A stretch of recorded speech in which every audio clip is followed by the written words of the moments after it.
ఓం శ్రీ మాత్రే నమః. అందరికీ నమస్కారం అండి. హిందువులు జరుపుకునే ముఖ్యమైన పండుగలలో శ్రీరామనవమి ఒకటి. ప్రతి సంవత్సరం చైత్రశుద్ధ నవమి నాడు శ్రీరామనవమి పండుగ వస్తుంది. పునర్వసు నక్షత్రం కర్కాటక లగ్నంలో సరిగ్గా అభిజిత్ ముహూర్తంలో అంటే మధ్యాహ్నం 12 గంటలకు శ్రీరాముడు జన్మించాడు. శ్రీరాముడు జన్మించిన రోజున శ్రీరామనవమి పండుగను జరుపుకుంటారు. అలాగే సీతారాముల కళ్యాణం కూడా ఈ రోజునే జరిగిందట.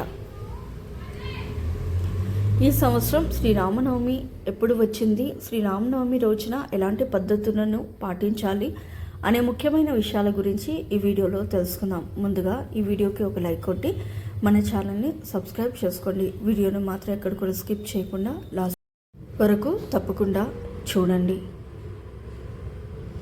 ఈ నెల ఏప్రిల్ 6వ తేదీన ఆదివారం నాడు శ్రీరామనవమి వచ్చింది. శ్రీరామనవమి వచ్చేలోపు ఇల్లంతా శుభ్రం చేసుకొని ఇంట్లో ఉన్న పాత వస్తువులను తీసేయండి. ఈ విశ్వావసు నామ సంవత్సరంలో వచ్చే మొట్టమొదటి పండుగలలో శ్రీరామనవమి ఒకటి. కాబట్టి శ్రీరామనవమి రోజున కొన్ని నియమాలను పాటించడం ద్వారా ఈ కొత్త సంవత్సరం అంతా మీకు బాగా కలిసి వస్తుంది. కాబట్టి శ్రీరామనవమి పండుగ వచ్చేలోపు శ్రీరాముల వారి విగ్రహాన్ని కానీ ఫోటోని కానీ ఇంటికి తెచ్చుకోండి.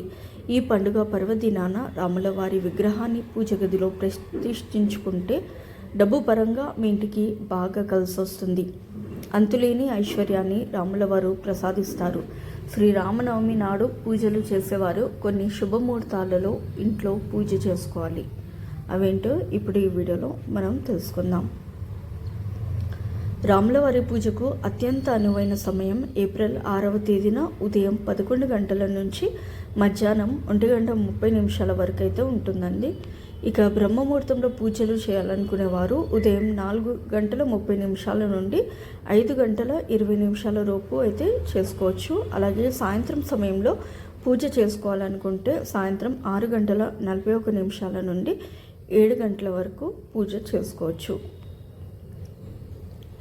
ఈ ఘడియలు చాలా శక్తివంతమైనవి. కాబట్టి శ్రీరామ నవమి రోజున ఇంట్లో పూజ చేసేవారు ఈ సమయంలో మాత్రమే ఇంట్లో పూజ చేసుకోవాలి. రాముల వారి అనుగ్రహంతో మీ కుటుంబానికి మంచి జరుగుతుంది.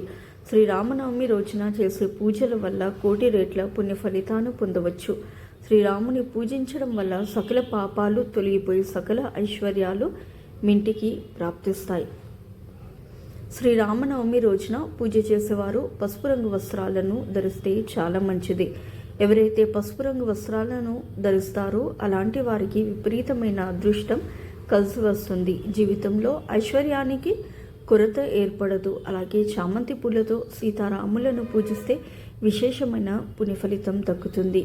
అన్నిటికన్నా ముఖ్యంగా శ్రీరామనవమి పండుగ పర్వదినాన ప్రతి ఒక్కరూ పిండి దీపాలు వెలిగించండి. ఈ పండుగ రోజున పిండి దీపాలు వెలిగిస్తే కోరుకున్న కోరికలన్నీ వెంటనే నెరవేరుతాయి. 10 తరాల ఐశ్వర్యం మీ కుటుంబానికి లభిస్తుంది.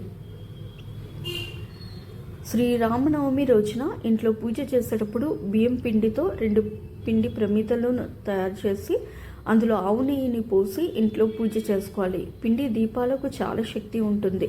అందులోనూ శ్రీరామనవమి రోజున పిండి దీపాలు వెలిగిస్తే ఊహించలేనంత అదృష్టం కలుగుతుంది. మీ మనసులోని కోరికలన్నీ నెరవేరుతాయి. శ్రీరాముల వారికి అత్యంత ఇష్టమైన వాటిలో తులసి దళాలు ఒకటి. కాబట్టి ఇంట్లో పూజ చేసేటప్పుడు మీ పూజ గదిలో కొన్ని తులసి దళాలను పెట్టుకోండి. తులసి దళాలతో శ్రీరాముడిని పూజిస్తే మీ ఇంటికి అఖండ కుబేర రాజయోగం కలుగుతుంది. ఏళ్ళనాటి శని దోషాలన్నీ తొలగిపోయి విపరీతమైన డబ్బు కలిసి వస్తుంది. ఈ సంవత్సరం అంతా భోగభాగ్యాలను అనుభవిస్తారు. కాబట్టి ఇంతటి గొప్ప అవకాశాన్ని మాత్రం అస్సలు వదులుకోవద్దు. శ్రీరామనవమి రోజున ఇంట్లో పూజ చేసే ముందు కొన్ని అక్షింతలను తయారు చేసుకొని పూజ గదిలో పెట్టుకోండి. ఇంట్లో పూజ పూర్తయిన తర్వాత అక్షింతలను తలపైన వేసుకోండి. ఈ అక్షింతలకు ఎంతో దైవ శక్తి ఉంటుంది. కాబట్టి మీ కుటుంబం అంతా అక్షింతలను వేసుకుని రాముల వారికి నమస్కారం చేసుకుంటే ఈ సంవత్సరం అంతా మీకు బాగా కలిసి వస్తుంది. తమలపాకులు ధనాన్ని ఆకర్షిస్తాయి. కాబట్టి శ్రీరామనవమి పండుగ నాడు 5 తమలపాకులను తీసుకొని వాటిపైన గంధంతో శ్రీరామాన్ని రాసి మీ పూజ గదిలో పెట్టుకోండి. మీ ఇంటికున్న దరిద్రం మొత్తం తొలగిపోయి మీ ఇంట్లోకి ధనలక్ష్మి దేవి అడుగు పెడుతుంది. ఈ సంవత్సరం అంతా ధన ధాన్యాలకు లోటు లేకుండా రెట్టింపు ఐశ్వర్యాన్ని పొందవచ్చు. ఇక పూజలో నైవేద్యంగా వడపప్పు అలాగే బెల్లం పానకాన్ని నివేదించాలి. అయితే నైవేద్యానికి పానకానికి తయారు చేసేటప్పుడు అందులో కొన్ని తులసి దళాలను వేయండి. ఈ పానకాన్ని ప్రసాదంగా స్వీకరిస్తే ఈ సంవత్సరం అంతా ఎలాంటి అనారోగ్య సమస్యలు రాకుండా ఆయుర ఆరోగ్యాలతో అష్టైశ్వర్యాలతో జీవిస్తారు.